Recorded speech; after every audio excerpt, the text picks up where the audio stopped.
Welcome back, ladies and gentlemen. Misfits Gaming have the lead and are looking to cause more trouble for the Unicorns of Love in Game 2. A dominant performance from Misfits after they got that ball rolling, Vedius. Yes, it was a little slow to kick things off, except for the bottom lane, where we saw Handsome and Ignar really go off. We heard the analyst desk criticize them a little bit for a poor performance from Samux and Hillisang. However, I'm hoping that they adjust, they fix things. Coming into Game 2, we know that often the Unicorns of Love do have bad game ones. We saw it against H2K where they really did get destroyed, but then they always found a way back, and that's the thing you always have to be mindful of when it comes to the Unicorns. Well, we're going to jump straight on into picks and bans. Misfits picked the red side here, Vedius. Wow. That's what the Unicorns picked last time. And we're out of picks and bans because we have a slight issue, so we will be back into them as soon as possible. Talk to me about red side priority on 7-16, because we are seeing a lot more teams actually decide to be on the red side of the map. Well, now, one of the things, okay, so the thing about blue and red side, right, is that usually blue becomes better when on red side you have to ban champions away. So back in spring, it was Camille, Rengar, LeBlanc. And for the longest time here in summer, it's been Caitlyn, Zac, and Elise.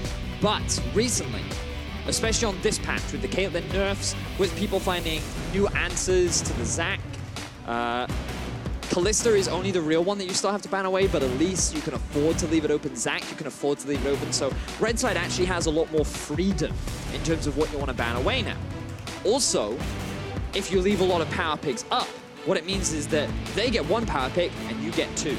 So maybe they first pick the Zac, but you get Xayah Rakan. And it's something that we saw earlier in the day from KT versus SKT. And for some teams, having that duo or having those two power picks is way more valuable than just giving away the one. Especially when the enemy team on the blue side doesn't really play the Elise, so feels they have to ban it out themselves. You don't even need to put a ban towards that. LeBlanc will be taken away by Misfits. Unicorns of Love remove the Orianna. Same bans thus far, but now, as you say, the Kalista moves on to the Misfits Gaming side of bans. Now, I think that Misfits are likely to ban away the Cho once again, and they will give Xerxes the Zac. But the question is, do they have answers to the Zac themselves? Because teams that don't still consider him a bit of a high threat. Even though he has had nerfs, his clear is a little weaker, and overall as a champion, his early jungling is much more punishable than what it used to be before patch 7.15. So I'm interested. Do they stick with their Cho ban? Do they ban away the Rakan? Also a very powerful pick for the Unicorns of Love, or do they go with the conventional meta ban in the Zac? Rakan is something Ignar can play as well, though, and you wonder if the Unicorns will first pick it if it does get through. They will remove the Cho'Gath. Unicorns decided they did not want to face Alphari's Gnar once again and take that one off the boards, and now Unicorns have a decision to make for this first pick. Yeah, you would expect them to go for either the Xayah or the Rakan because it's the combo that makes it so strong, and given that Xayah can work with a number of different supports, Unicorns are more comfortable to just lock that in now, and now it's forcing Misfits to make a decision. Do they lock in Rakan with a less optimal AD carry, or do they let it through and give the Unicorns of Love bottom lane much more of a comfort setup? They did play incredibly well with the Tristana last time as well, so Misfits do still have that AD carry option there. They will take the Rakan, looking perhaps towards securing an AD carry on this first phase. Oh, and they're going to go for an early Tristana as well. I thought that they might go for the Gragas here, but they still want to leave the option open to get the Zac a little bit later on. Now remember that Cassio is still available. It's a strong blind pick for Power of Evil, but Unicorns of Love, they're now covering their eyes on that successful Zac pick that worked out very nicely for Maxwell in Game 1. Xerxes has only played one Zac game prior to this in the summer split, but has been banned out so often as well. But also remember back in spring, Xerxes was playing Zac before it was even meta. He was the one playing Ivern, Rumble, Zac, all these champions that were a little unconventional, but he somehow made work. And while Zac was one of his weaker performing junglers, it was still something that he's played a lot in the past. While Chachi gets a big comfort pick for him. We talked about comfort picks in the first ban phase, and once again we see them rattling through here for the Unicorns. That Shen, Chachi just seems to be able to make it do things that other players aren't able to do with it. He 1v1s people in lane, he takes down solo pushers. He's incredibly powerful on it. Misfits will need to find an answer if they're going to weather that storm. I feel like they're thinking about the Gragas right now or the Poppy now. The thing about Poppy is, yes, you can put it in the jungle, but you can also put it in the top lane. I believe we saw it in the promotion tournament just this week, being sent up to the top lane. And her disengage power along with the W. I forget the name. Steadfast Presence. The Steadfast Presence. It blocks dashes. So against Zac and against Shen, extremely potent. So they've locked it in. And the question is, how well can they use it and where are they going to put it? It is something Alfari used to play a lot in the UK. So I would not be surprised at all if they do put it up towards the top lane. Depends if Max Law's been playing it, but he tends to thrive a little bit more on those early aggressive junglers that can team up with Ignar. We are going to see the Syndra ban here from Misfits. Unicorns looking for their set of bans. So in the previous game, Unicorns have they banned away Janna and Thresh. There's no need to do that because they've already obviously locked in the support. So now they'd be looking at mid laners is what I would assume. No surprise that the Cassio gets taken away from Power of Evil. They could also look to take away the Talia, who did receive some nerfs on this patch, but still a very strong pick, still very favorable over in Korea. And it is no surprise that Power of Evil gets his Cassiopeia taken away, but he didn't really have that much impact on it in Game 1. He allowed the rest of the team to carry. So there's a bit of respect here from the Unicorn saying that we know Power of Evil is perhaps the most consistent player on Misfits, and we want to take away some of his more comfortable selections. Alistair taken away by Misfits, looking to shut down that Unicorns of Love bottom lane. So now we're looking at possible final bans. The Blanc ban, Syndra ban, Cassio ban, the Galio banned away as well. So Unicorns of Love also unsure about where that Poppy could be going, saying that the Galio could be mid, could be top. Still showing some respect towards Power of Evil as well. How are you looking to round out these two compositions, Vedius? Misfits probably looking for a jungler and a mid laner. Unicorns looking for the jungler and the mid laner and the support. So Misfits, I was going to say that right now one of the big things that they lack is follow-up for the Rakan. And when you lock in a Lucian, something that I've been having a lot of discussions with a bunch of different analysts, and Officio, is that Lucian is a really strong mid laner right now. Very few answers to the Lucian. He has a lot of pressure in the 1 versus 1. He has a really strong mid-game spike, and he can still be very valuable in team fights along with being that side lane threat. The problem is he's very difficult to play around. Remember that he is an AD carry. He doesn't offer any utility at all. And as a champion, yes, he's strong when he's alone, but in the full 5v5, you'd still rather have an alternative mid laner like the Talia or something with a little bit more utility like a Victor or something along those lines. So there's a bit of risk running him, and I think it requires a lot of teamwork and coordination to properly pull it off. I am surprised they would pick a Kassadin into it, because if I was playing this matchup and I saw a Kassadin on the other side, I would pick the Lucian into that. I think that this is a very risky pick from the side of Unicorns of Love. What I can say is that they are going very Unicorns of Love style. Very team fight, very scaling. They want to play a slow early game, transition nicely into the late. They have an ability to force fights. They can play the 1-3-1, but their early game will be lacking. And that's where Misfits have the big advantage, as we just found out where that Poppy is going. It's going to be a rumble in the top lane for Alfari, playing what Vizicachi was able to win the lane with in the last game. It's Braum Xayah bottom lane, and as you said, the Kassadin was locked in as well for the Unicorns of Love.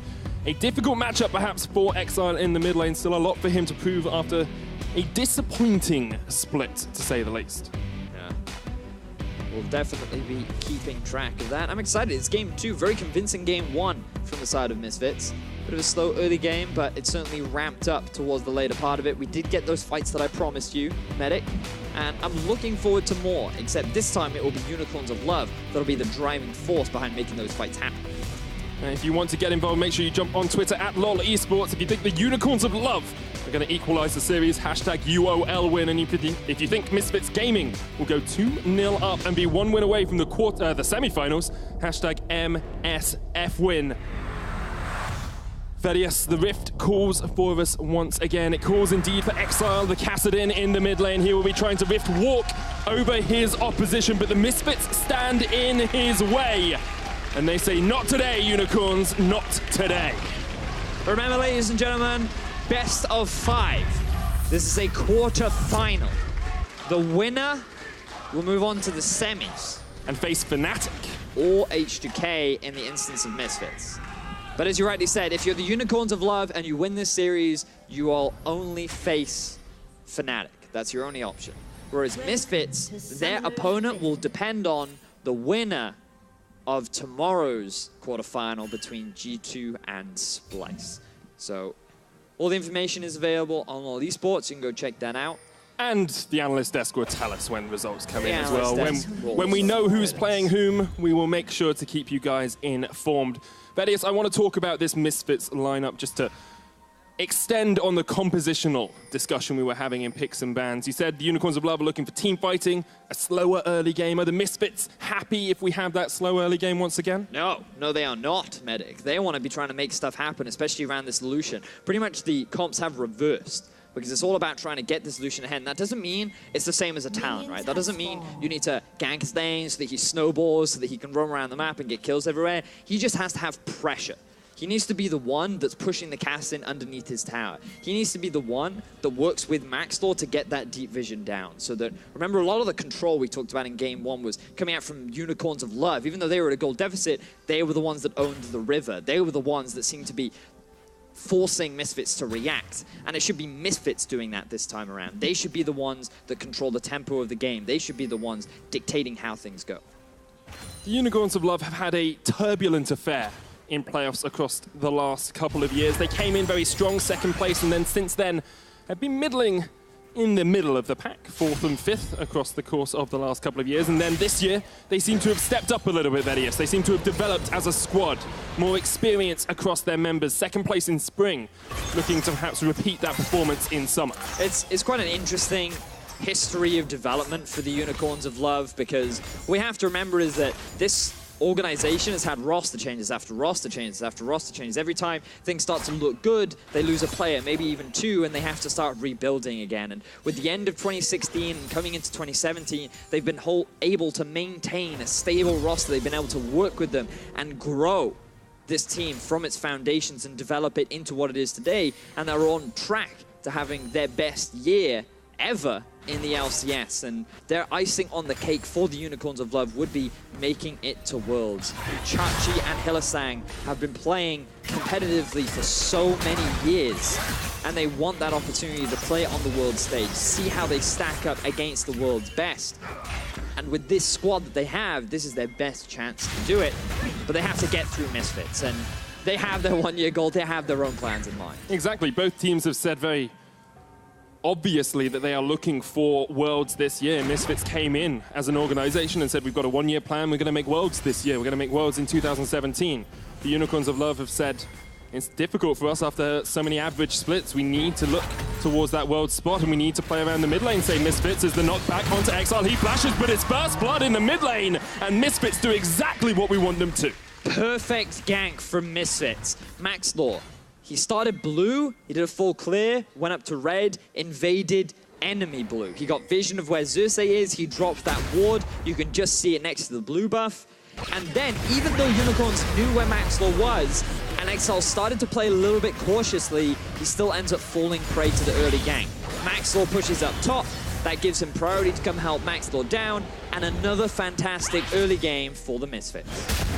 Now Fari with the push in the top lane has been a pretty strong performance over the last game and a half. Really struggled throughout the split though. Wasn't really able to put into effect the devastating pressure that we've seen him do in previous splits. And while we can talk a lot about the top lane, we've got to focus in on how this mid lane matchup goes, because we wanted to see these early ganks, and I wasn't expecting it from a Poppy, but knowing how Power of Evil is the one to take the initial aggro. They then knock Exile away from the tower, so that when he flashes in, Power of Evil is still in range to shut him down.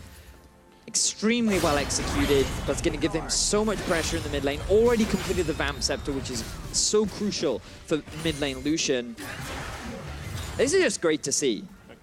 Medic. I love seeing when we talk about a team, we talk about these are their weaknesses, or this is what the team needs to do, and then they go and do it.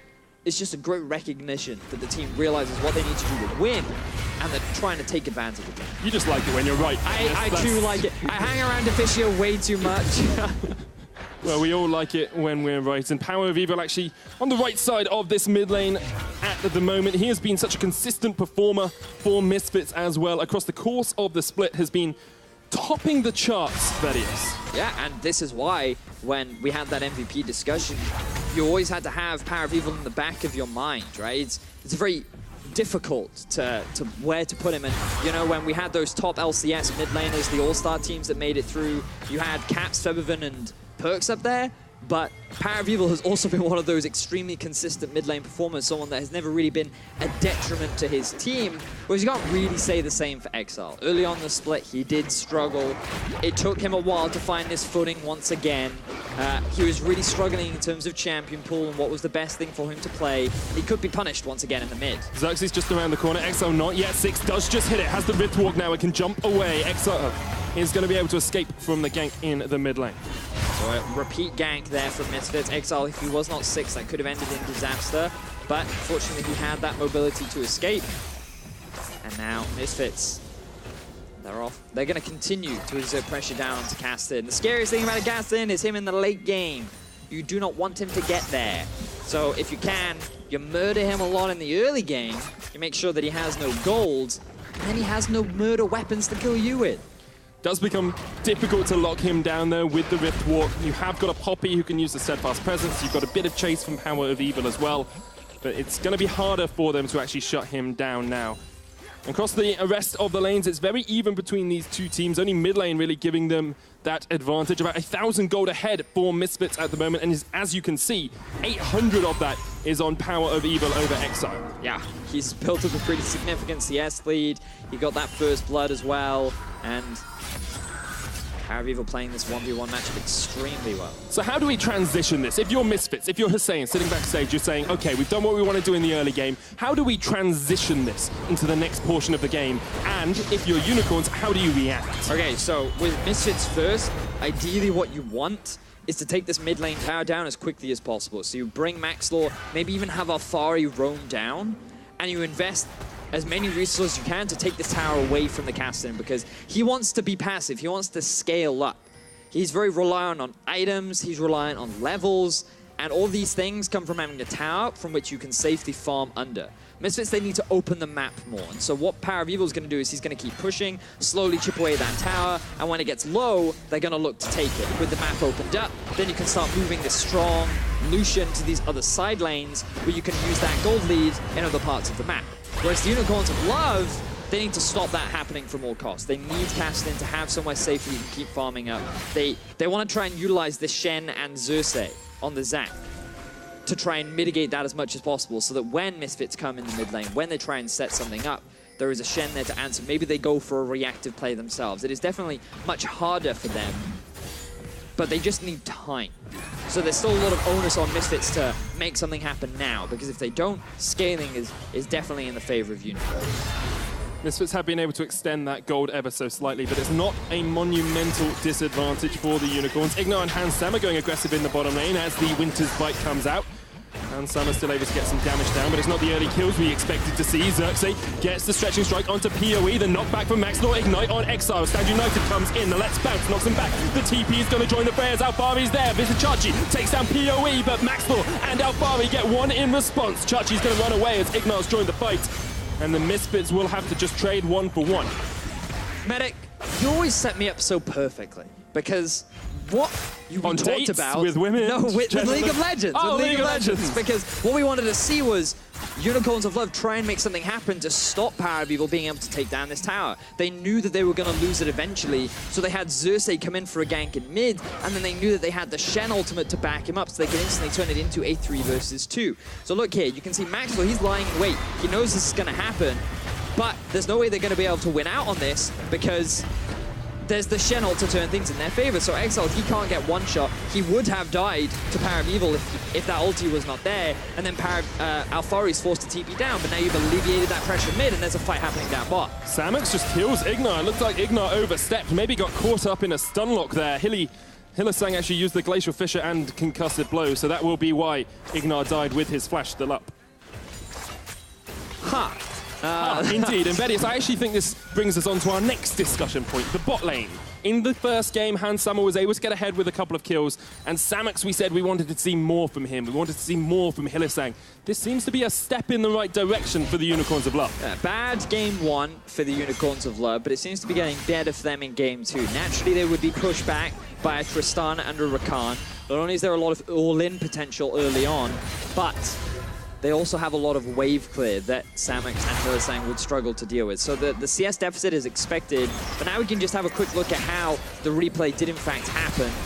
So they tried to punish an overextended Hylissang, but you're a very squishy Rakan early on.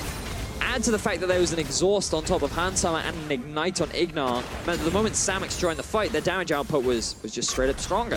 So Samux used his E, the burst was too much, and they end up getting that kill. So well played from the bottom lane of Unicorns.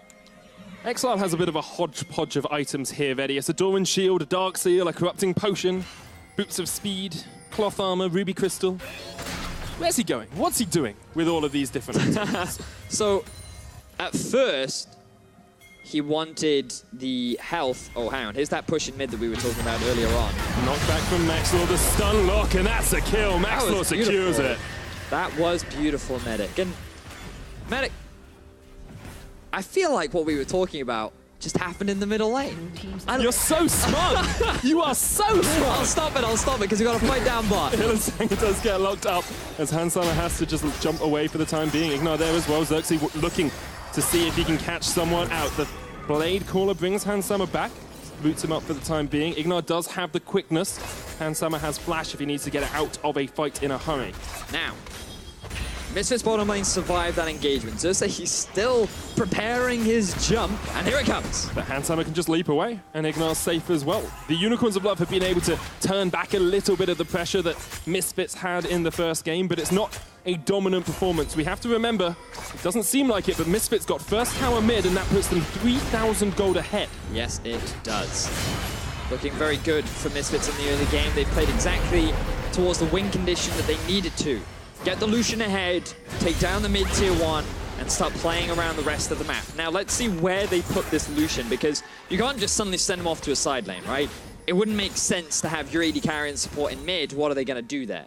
There's no objectives left for them to play around. So ideally what you want is you push mid, and then you have Max Law and Power of Evil move together. Set up for a dragon, maybe set up for the Rift Herald, maybe set up for a tower in the bottom lane or in the top lane. You have so many options, but the idea is that you're always forcing Kassadin to wave clear in mid, while your Lucian can move around the map and use his gold lead to either play for objectives or start a little skirmish that you know you're going to win. PoE and Maxwell were on a ward there, which is the reason that they had to back away. And I want to come back to that bottom lane because Handsummer had a stellar performance in Game 1. Vedius absolutely dominated his opposition on this Tristana. Has picked it up once again here.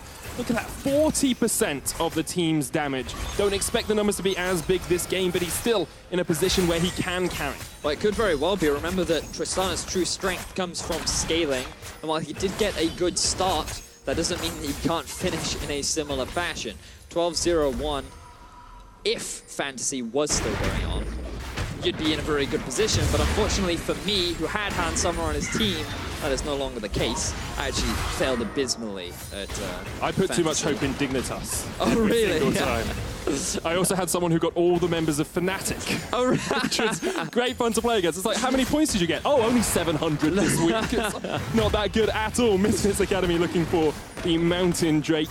Still sitting on that vision though, and they're not even using the sweeper here. Maxwell does have it. Unicorns of Love are going to collapse. The Stand United coming in. The Unicorns want to fight. Misfits knocked back.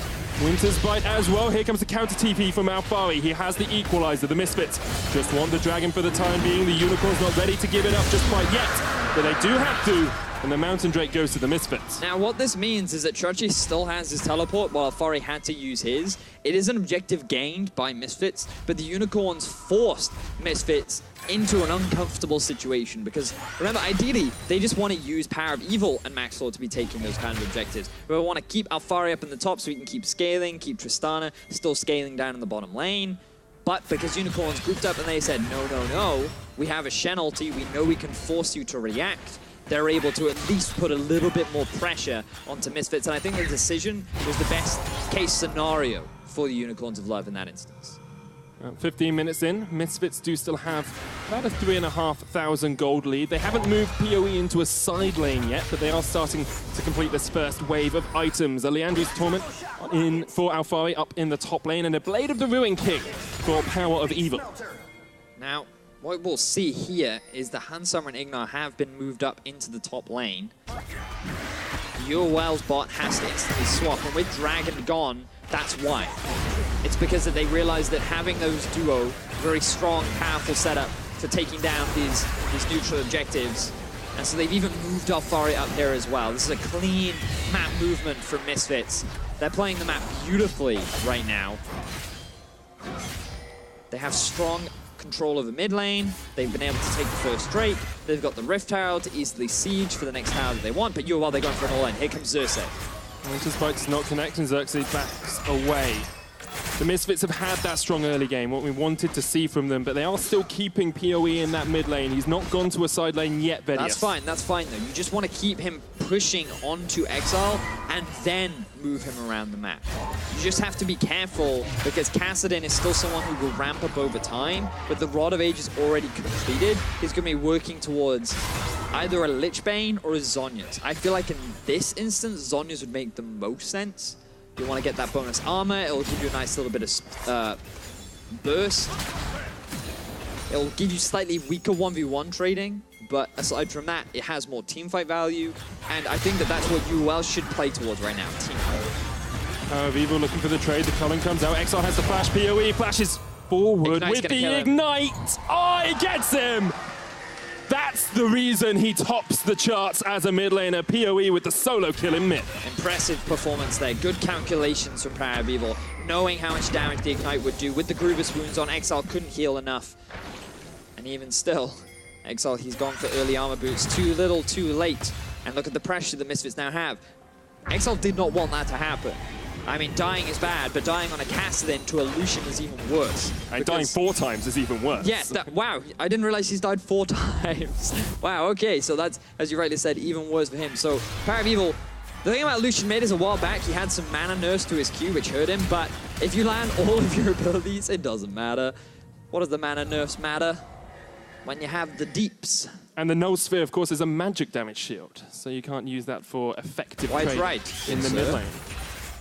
Misfits have been able to continue with this early lead, but they haven't really extended it too far, Vedius. They're winning out in the mid lane. Where do they go next? What are the rotations we want to see them making? I want to see them move up top. They need to defend this tower. Ignar and Hansama shouldn't be losing to this now. Maxwell, along with Power of Evil, are on their way.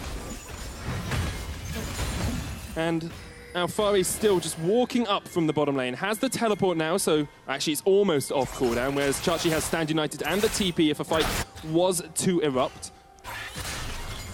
The game slowed down a little bit, Vedius, and we said in Picks and Bans that Unicorns of Love would like a little bit more scaling and like a little bit more time to get into the game, but you do need to be able to survive and actually get the farm, whereas we see Exile is 50 CS behind in the middle lane. Yeah, the Unicorns of Love, they still have that scaling option left. Their late game is still very strong, and I can't remember who exactly the Unicorns of Love played against, but what I do remember was that Exile was on a Kassadin. He was extremely far behind during the lane phase, and then afterwards, he got 1 kill in a bad team fight played by the opposition, and then all of a sudden, he became overfed, they won the game.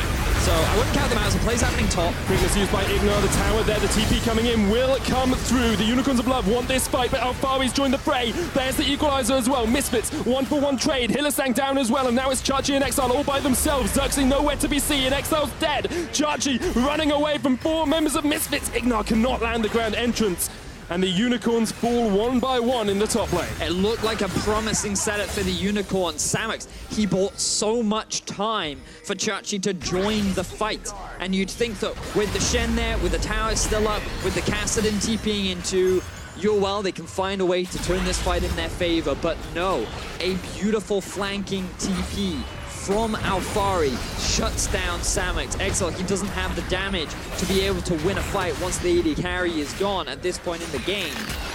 And so Misfits, they come out the victors. They use the Rift Tower because it's just about to run out anyway to get a bit of damage done onto tier 2. They don't want to stick around. They're going to go back to base. But here, look at this. The initiation comes out from Ignar.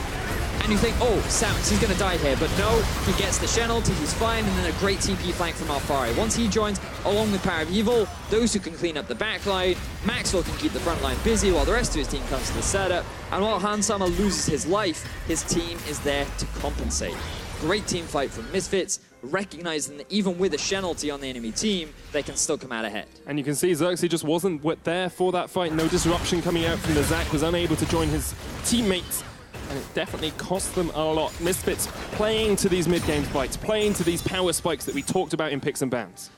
And I just want to give this opportunity to praise Maxwell. I thought you were going to praise yourself. My predictions were on point. I said what was going to happen. No, I want to praise Maxwell because when I was prepping and when I was reviewing the past Misfits games, one of the big notes that I wrote was that Maxwell does nothing in the early game.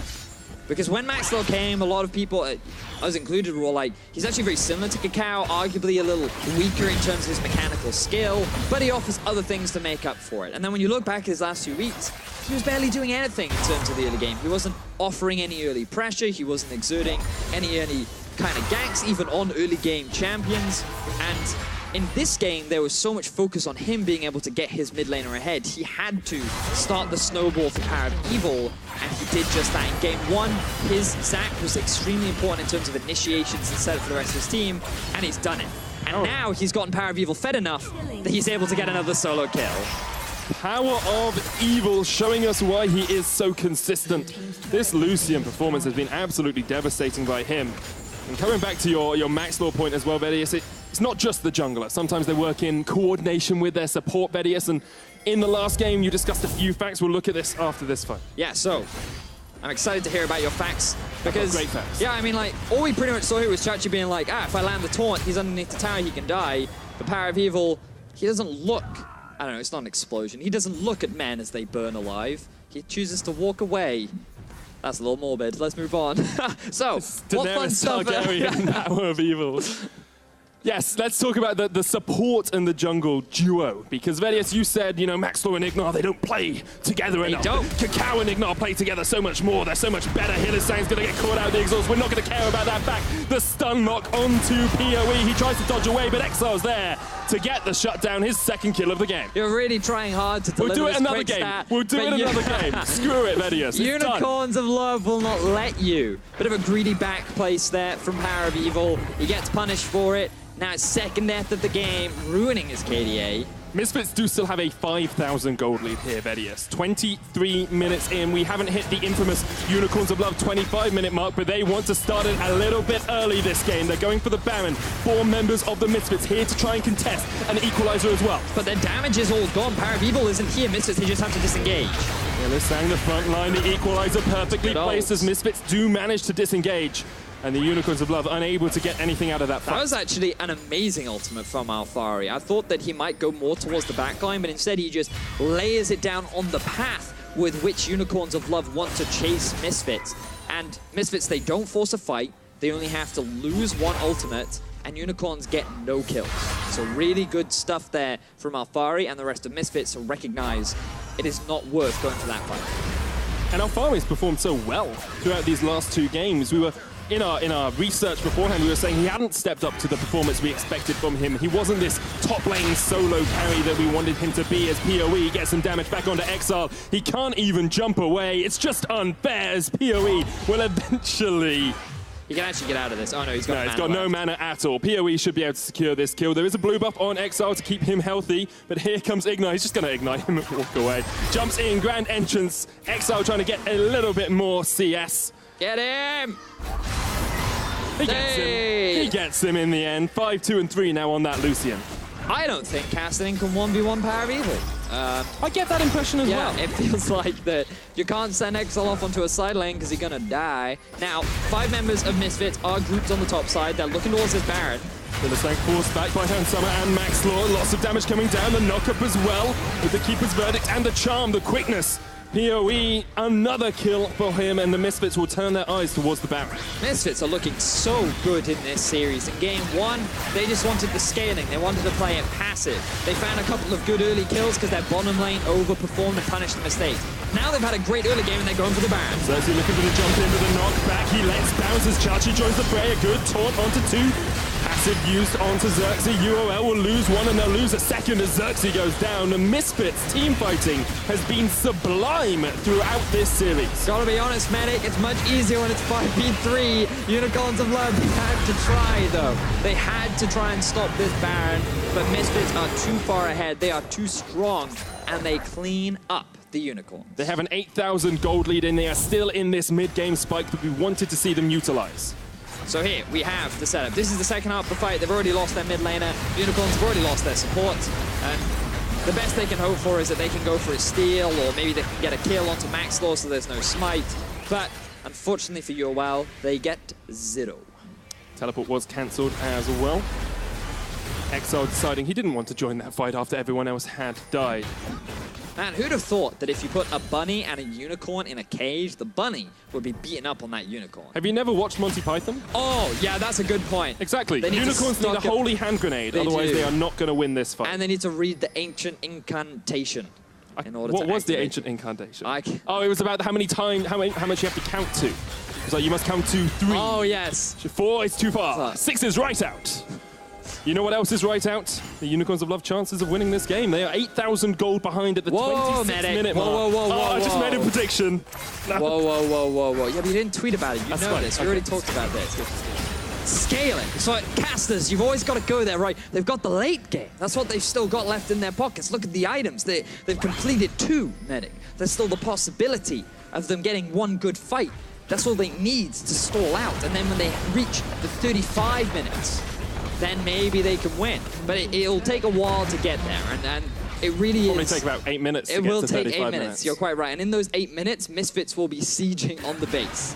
And PoE knows to check the bushes as well. He's been burnt before. He notices that Samix and Hylissang are off the map, pops the culling down, and Hylissang just loses half his health. Even with the Unbreakable, Power of Evil will be able to get another tower off this push for the Misfits, and they will be 10,000 gold ahead at the 27-minute mark. And if they win this game, Betty, you have to remember they're only 1 game away from semi-finals once again, and from knocking the Unicorns of Love out of playoffs. Yes, that's very true. But you know who else was 1 game away from making it? Who? KT. KT was 1 game away. So you never know what could happen, is the point I'm trying to make here. If Unicorns, they do fall short here, it's the best of 5, the Miracles, the reverse sweep. Cloud9 is probably the most legendary when it comes to reverse sweeps. Misfits themselves got a reverse sweep in spring against Splice. They're not common, but they happen. And when you're going up against a Unicorn, those guys definitely know how to fight back. But let's see if Misfits can even close this game out, because they will look to take that first inhibitor. Inhibitor in mid will fall lower as the Misfits push forward with the Baron buff. 40 seconds remaining on it. They're just waiting until Handsummer can step forward once again. This will be the inhibitor falling and then sent Power of Evil down to a separate lane, but Xerxes jumps in. Step of Presence knocks him back. Misfits able to disengage and then use the Talisman to bring these 4 members down to join up with PoE. Chachi still split pushing. The Baron buff about to run out. Misfits want another inhibitor off this if they can. It's a 4v5, the stun lock on Hylissang, the Stand United Unbreakable. He goes down before Chachi can join, and now Xerxes in the midst, a great rootless bounce, but he just brings all of Misfits into the rest of his team. Misfits, a triple kill for Alphari, the inhibitor, and perhaps the game. Misfits look so clean in game 2. 15-4 is the scoreline. Chachi only now arrives. Exile is able to kill Ignar, but Alphari unkilled this game has been a dominant force for Misfits. They'll take the first Nexus Tower, and they decide to back away. A 13,000 gold lead, but they're not willing to throw this game at the Nexus Towers. They're a little too afraid of the Ninja and the Void Walker right now. They're going to be forced to disengage, but they can be happy. They won another fight. They got 2 inhibs. Their only options left now are to group up top, push down the tower, maybe take a Drake as an added benefit. It's their second Infernal of the game as well. 30 minutes in, double Infernal, double Mountain, double AD carry, triple items on both of them. Misfits are looking pretty darn close to going 2-0 up. So let's have a look. We're now moving to the bottom lane. The Shenol comes through. Hylissang can't survive long enough for Chachi to join the fight. That means Maxwell's able to get away. Xerxes drags the entire enemy team onto his own team. Allows Alphari to get a triple kill. No Penta for him, though. One day. Alphari has been such a good performer this game, though, and in the last game. He's done such a good job, and Unicorns of Love do manage to get Ignar off the back of it, but... If they killed Exile there, they probably could have ended the game, but with him getting a little bit more health back, a lot of mana being ran out, they don't want to risk it. Might want to add level 18 Power of Evil, 30 minutes into the game. That is a very fast level 18, for those that might not know. Both top laners still only level 16, and they've barely been in the fights. And Exile only just got level 16, so... That's a lot of damage just from raw stats. And then from his items as well. Blade of the Ruin King, Maw of Malmortius, Black Cleaver, Phantom Dancer. Could you want anything else? Look at the amount of control wards, Vedius. If the Fissio was here, that was all he'd be talking about. Well, no, what he'd be talking about is the Doran shield that's still on Hansama rather than buying a control ward. But I suppose he could argue, oh, well, all my other teams got it, and I carried last game, so... That is true. Unicorns of Love with a control ward of their own, trying to catch out PoE. He comes around the corner, straight into the face of Exile and the face of Chachi, but a knockback from Maxlaw. Hylissang puts down the Glacial Fissure, and the Unicorns, with the engage they want, cannot kill a single member of Misfits. They wanted to try and catch Power of Evil out, but it was only a Shen and a Kassadin. Unfortunately, it wasn't enough damage, especially with Maxlaw just around the corner to provide the peel necessary. He's just going to vamp that back up. And now they're grouping up top. They just have to wait for the 2 minion waves of supers to push down. As they look to take down that final inhibitor tower, they may even go for the Baron. There is the risk, though, that UOL could challenge them and steal it away. Misfits perhaps looking for the final push of the game. 13,000 gold lead. They have looked in control from basically minute 3 after that first blood in the mid lane. The Unicorns unable to respond, but do have scaling on their side. Chachi jumps in. Hylissang there, puts the wall up. Divides his team from the Misfits, but the inhibitor tower will fall, and Misfits want the final inhibitor.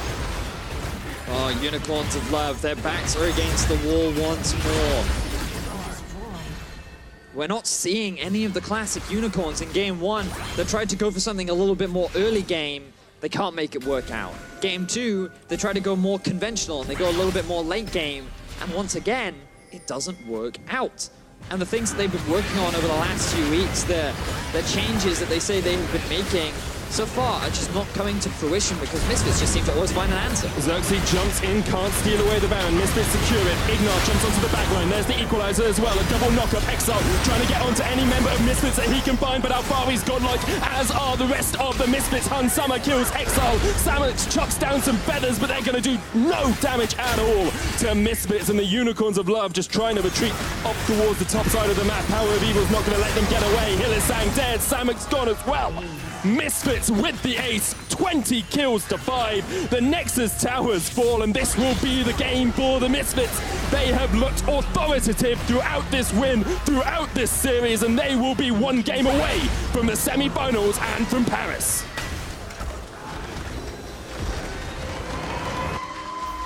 The Misfits fans are still supporting their team.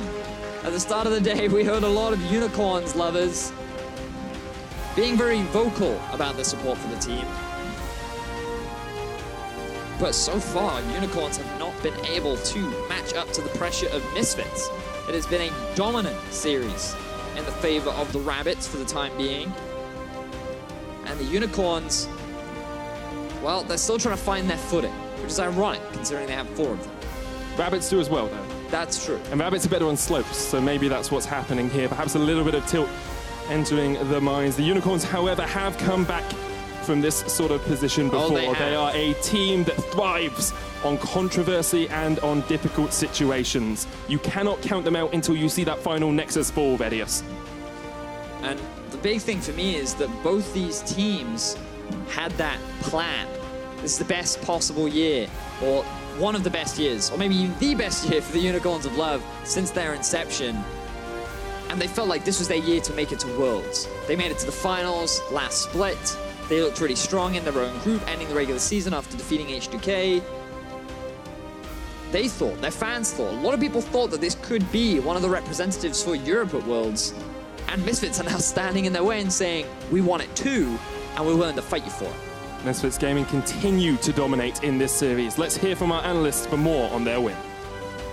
Well, that man on your screen, right there, Power of Evil against his ex-team, where it all started for him. He showed up. We talked about how is there a second carry for Misfits outside of Power of Evil. Well, they didn't need one this game, even though all the rest of the team... was the second captain. Maxlor, Alfari did well. Everyone did really good. And let's take a look at the picks and bans. And I know we often say, well, it's results-based analysis if we say who wins the draft. But I can vouch for the fact that everyone here agreed that Misfits had a really, really good draft. So, Justice, what exactly stood out to you about Misfits' draft here? I think, at least from my point of view, I think the biggest thing was that they took away Rakan when Unicorns first picked Xayah. I think taking away, putting Hylissang on these non-playmaking champions is a super great strategy. It seems to be working really well. I think when Hylissang isn't making any of these plays, it just seems like they're losing almost everywhere. And that was really just the case of this game. Yeah.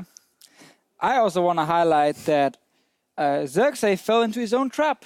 He started playing Poppy against things like Zac because he wanted to make Zac useless in teamfights. Maybe he didn't expect anyone to pick it up. Probably didn't expect it because he took the Zac very early in this draft, and Maxlor responded with the Poppy, made sure the Zac could never really have much impact. And then, of course, the big one in the mid lane. Caps, what happened there? I think Exile's champion pool is maybe a bit lackluster. Once you ban out the LeBlanc, it's kind of hard for Exile. There was also the Syndra ban, I can see. And both of these champions are like fine in solution, but since both of them are gone, he looked kind of lost in draft, and he ended up with the Kassadin, which people consider Lucian a hard counter. It is playable, but the problem is she will get pushed in all the time, and especially when Poppy has priority over Zac, they were able to just run around and dive him over and over again. Yeah, we're going to take a look at a couple of replays. Good, you mentioned that. The jungle proximity of the enemy of Maxlor in his mid lane was through the roof. Maxlor said, I am not going to let you do anything in this lane, basically, as we see the mid laners there thinking about what happened. We couldn't show the first one. And of course, we called out Exile a lot this split about his high deaths per game, and that has been better. It had been in decline, but this game, in combination with Power of Evil, with this good matchup and the jungle pressure, was just so awful for the Unicorns of Love. Yeah, I mean, there were a few things Exile could have done during the dives, like if you time your flash with the charge from Poppy or your jump with Kassadin later, probably will stay alive in at least one of the cases, but once you already sit on the Kassadin, you're pretty doomed when the enemy jungler can dive you that easily. And I don't even know as a team if there's anything you can do to save him there. Do you just call for the jungler to come bot lane instead and say come, let's just try and get a kill down here and that's it? Yeah, I think especially when you have 3 losing lanes, I think it's super hard to play as a jungler, especially when enemy jungler is just all up in your face and the laners are up in your face as well. You just have to do some desperate ganks and try and snowball one lane, and didn't really seem too possible. I think Misfits split really well though, like pushing vision and controlling both jungles, all 4 quadrants basically, and just keeping track of Xerxes all game, basically. Yeah, that was now 2 games in a row that Misfits take in this quarterfinal. And if you take a look at the post-game breakdown, we also have to start thinking about Game 3 because it could be all over for the Unicorns of Love. And Misfits have only won 1 series versus the playoff teams the entire split. They could match that record if they now beat the Unicorns of Love. But I've been particularly impressed with how they've been playing. Caps, what do the Unicorns of Love do from here? It's pretty hard because I feel like they just got outdrafted really hard both games. Especially this game, that it felt like there was nothing they could do. I'm not sure if they can even fix the problem though, because it's not necessarily about picking the right champions. It's also about the being able to play the right champions.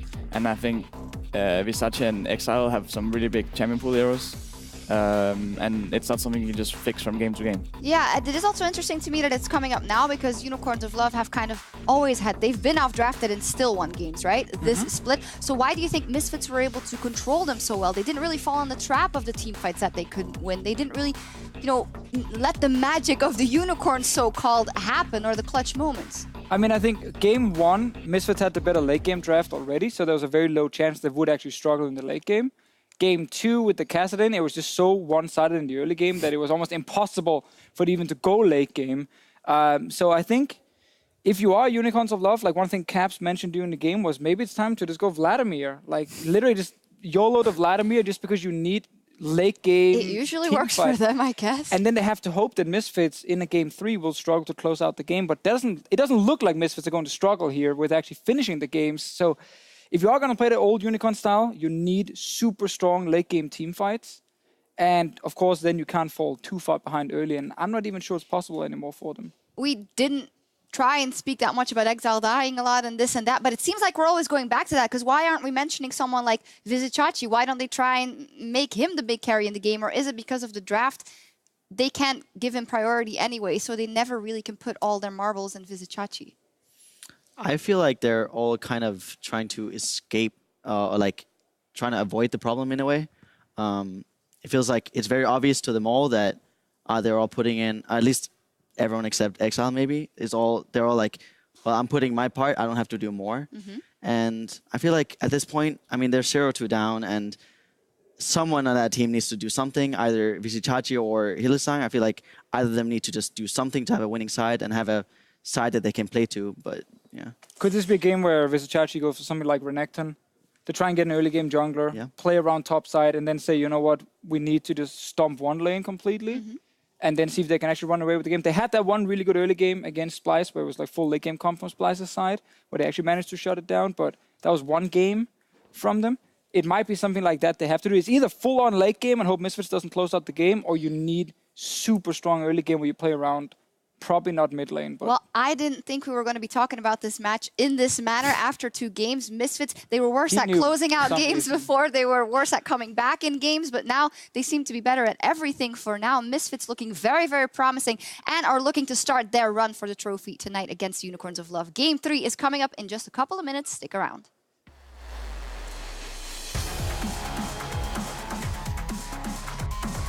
And we need to play around the mid lane, say Misfits, as the knockback onto Exile. He flashes, but it's first blood in the mid lane. Let's fight. UOL will lose one and they'll lose a second as Xerxes goes down. The Misfits team fighting has been sublime. And now Xerxes in the midst, a great rootless bounce, but he just brings all of Misfits into the rest of his team. Misfits, a triple kill for Alfari. Let's fight.